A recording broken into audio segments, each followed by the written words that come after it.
Olha esse personagem aqui. Repara na postura, no corpo, na sensação geral dele. Agora olha esse outro. Mesmo personagem, mesma pose, só que depois de eu corrigir esses 6 erros. Parece até outro desenho, né? E a diferença nem tá no talento, tá em 6 detalhes bem específicos que eu vou te mostrar agora. Mas antes de eu revelar qualquer coisa, deixa eu te perguntar uma coisa. Você consegue dizer quais são esses 6 erros só de olhar? Não vale voltar depois de conferir. Comenta aqui embaixo o que você acha que mudou de um desenho pro outro. Quero muito ler os palpites de vocês. Porque, olha, a maioria de quem tá começando comete esses erros sem nem perceber. E sabe o que é pior? Às vezes você até sente que tem alguma coisa estranha ali, mas não consegue apontar o que é. Você olha de novo, gira a tela e nada. Essa sensação de eu sei o que tá errado, mas não sei o que é exatamente o que a gente vai resolver hoje. E olha, essa dificuldade de saber apontar o próprio erro é o que trava muita gente por mais tempo do que devia. Não só em anatomia, em qualquer coisa que você for estudar. Então já vou deixar uma dica bônus rapidinho aqui. Treina o teu senso crítico. Pega o teu desenho do lado da referência e força a cabeça a apontar diferenças específicas. Só isso já acelera demais o seu progresso. Olá gente, eu sou o Koguja e esse canal existe para te ensinar como desenhar corpo humano sem depender de dom, só com a lógica certa por trás de cada tela. Então bora pros 6 erros que você provavelmente tá cometendo agora, porque no final desse vídeo você não vai cometer mais nenhum deles. Então vamos começar assim. Você já reparou que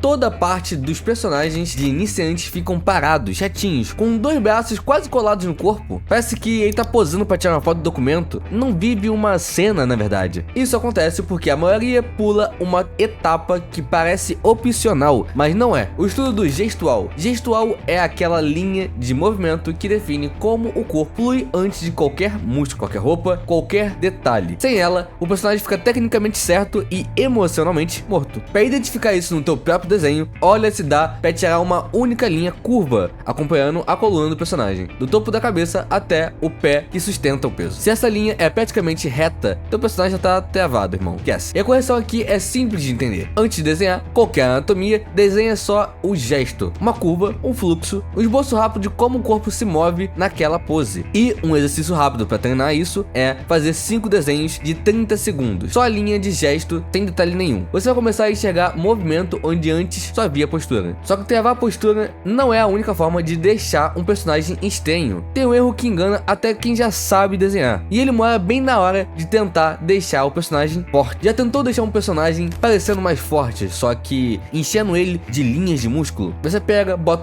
a linha do bíceps aqui, bota o tríceps ali, um monte de rabisco tentando deixar o personagem com a maior definição possível. E o resultado, na maioria das vezes, é um personagem inchado ou pior, deformado, tá? Isso acontece porque músculos desenhados sem entender onde ele realmente fica e como ele se comporta vira só decoração aleatória. E decoração aleatória, o olho humano detecta na hora, mesmo sem saber explicar por quê. Então o sinal de alerta é esse: linha de músculo em lugares que você nem sabe justificar o motivo. Isso é exagero sem base nenhuma. E para corrigir isso temos 2 opções. Se você realmente curte desenhar músculos detalhados, a saída é estudar a musculatura de verdade, entender a origem, inserções, comportamentos de cada grupo muscular. Só que isso é um processo longo e eu vou ser sincero com você, nem todo mundo precisa passar por ele. E é aqui que entra a segunda opção, que já é o próximo erro, e ele resolve esse problema para quem não quer virar especialista em musculatura. Se você não quer estudar cada músculo do corpo humano, ainda existe um jeito de fazer o personagem parecer forte ou com massa muscular no lugar certo, sem desenhar um único traço de músculo. O segredo tá em usar shape, formas simples, bem básicas, colocadas estrategicamente. Uma forma arredondada no lugar certo do ombro já sugere pro cérebro de quem tá olhando: ali tem um volume, ali tem um músculo. Você não precisa desenhar a musculatura inteira, só precisa sugerir ela através de uma forma simplificada. Dá pra entender esse erro quando o personagem parece achatado, sem nenhuma variação de volume, nem no ombro, nem na panturrilha, no antebraço, nada. Isso é sinal de que você tá ignorando as formas. Para resolver, antes de detalhar, cobre as áreas chaves do corpo com formas geométricas simples: círculos, formas ovais, blocos, quadrados, triângulos, só para estabelecer onde existe volume. Testa isso agora nos teus desenhos. Pega um desenho seu já pronto e sobrepõe formas simples nas áreas dos ombros, dos braços e das pernas, só para treinar o olho a enxergar volumes em blocos antes de linhas. Essa lógica de simplificar em formas, aliás, é basicamente a espinha dorsal de tudo que eu ensino no meu método método completo. E por falar nisso, deixa eu te contar uma coisinha rápida. No meu e-book eu ensino a construção completa de cabeça, e eu vou passando por cada elemento do rosto, como olho, nariz, boca, orelha, cabelo e assim por diante, no passo a passo, usando essa mesma lógica de formas antes de detalhe. Link na descrição. Beleza, voltando pro vídeo, a gente já resolveu gestual, músculo e formas, mas ainda falta 3 erros e um deles, sozinho, já derruba desenhos que pareciam perfeitos antes. Você já viu ou já fez aquele desenho onde o braço ou a perna ficou tão comprido que o personagem parece que saiu direto de um filme de terror? Isso acontece porque muita gente esquece que o corpo segue uma lógica de tamanho relativamente previsível, que muda com a idade. Crianças têm cabeças proporcionalmente maiores e ombros mais curtos que os adultos, mas existe um limite. Passar dele deforma o desenho de um jeito que ninguém deixa de notar. O teste é rápido. Compare o braço esticado do seu personagem com a altura total do corpo. Passou muito do meio da coxa com o braço relaxado do lado do corpo, ficou longo demais. Fixa 2 referências na cabeça: pulso na altura um pouco acima da metade da coxa e cotovelo um pouco acima da altura da cintura, e confere o teu desenho contra elas antes de finalizar. Pega 3 desenhos teus antigos e mede o braço contra essas referências. Aposto que pelo menos um deles vai te surpreender. Lembra lá atrás quando eu falei de usar shapes para sugerir músculos sem desenhar ele inteiro? Pois é, agora a gente vai pegar essa mesma lógica e aplicar num nível maior no corpo inteiro. Não estudar formas simplificadas como cilindros, esferas e caixas é um dos motivos pelos quais tanta gente trava justamente na hora de entender proporção, porque proporção não é só medir a altura, é entender o volume que cada parte do corpo ocupa no espaço. O teste é simples: tenta desenhar o mesmo personagem de outro ângulo. Trava completamente? Isso é sinal de que você memorizou contorno e não volume. A saída é reconstruir, montar o corpo inteiro com formas 3D simples antes de qualquer contorno final. Cilindro pro braço, esfera para articulações, caixa pro tronco. Só depois de resolver o volume é que você veste o contorno por cima. Um treino simples aqui é desenhar um personagem inteiro só com formas básicas, sem detalhe nenhum, e gerar ele mentalmente os outros ângulos. Tenta fazer esse estudo de cabeça. Faça em diversos ângulos diferentes. Se você está curtindo essas dicas até aqui, deixa o like. Isso ajuda muito o vídeo a alcançar mais gente que também tá travada nesses mesmos erros. E já aproveita e se inscreve, porque o próximo erro é que costuma separar um desenho amador de um desenho com cara de profissional. Chegamos na perspectiva. O monstro de 7 cabeças de quase todo artista. Ela não é o erro mais comum, e olha que isso é importante. Perspectiva não precisa estar em todo o desenho. Ela não é a base, ela é mais a cereja do bolo. Mas quando você entende ela e coloca o teu personagem dentro de uma perspectiva coerente, o desenho ganha aquela cara de cena de anime, de filme. Parece que teve um diretor de fotografia pensando naquele enquadramento. Como identificar se você está ignorando perspectiva? Se todos os teus personagens parecem estar sempre de frente, no mesmo plano, sem nenhuma sensação de profundidade, é sinal de que a perspectiva nunca entrou na tua rotina de estudo. A correção não precisa ser complexa logo de início. Comece entendendo só um ponto de fuga, aplicando num cenário simples. Depois posicione o teu personagem dentro dele. Um exercício rápido: desenhe uma linha de horizonte, marca um ponto de fuga e tenta encaixar uma pose simples dentro dessa perspectiva. Só isso já muda completamente a sensação do desenho. E a dica profissional aqui é: você não precisa dominar perspectiva para fazer bons desenhos. Só de saber que ela existe e reconhecer quando ela faria a diferença, você já evita os erros bobos de proporção espacial que nem os erros anteriores resolve sozinho. Agora repara numa coisa: você acabou de aprender 6 erros que praticamente todo mundo comete sem perceber. Só de saber onde olhar, o teu próximo desenho já vai ser diferente. Não porque você ganhou talento do nada, mas porque você agora sabe exatamente o que procurar. A anatomia nunca foi sobre dom, é sobre observar os erros certos, um de cada vez. Agora, se você quiser aprofundar isso de um jeito guiado, é exatamente o que eu ensino no meu e-book: a construção completa cabeça, parte por parte, até formar um rosto coerente. Então, clica aí no link da descrição. E se quiser continuar aprendendo sobre anatomia, tem um vídeo aqui no canal falando mais sobre isso. Mas se o seu próximo passo for os olhos, tem um vídeo te mostrando como desenhar eles em qualquer ângulo. Mas é isso, pessoal. Valeu, falou e até o próximo vídeo. Fui!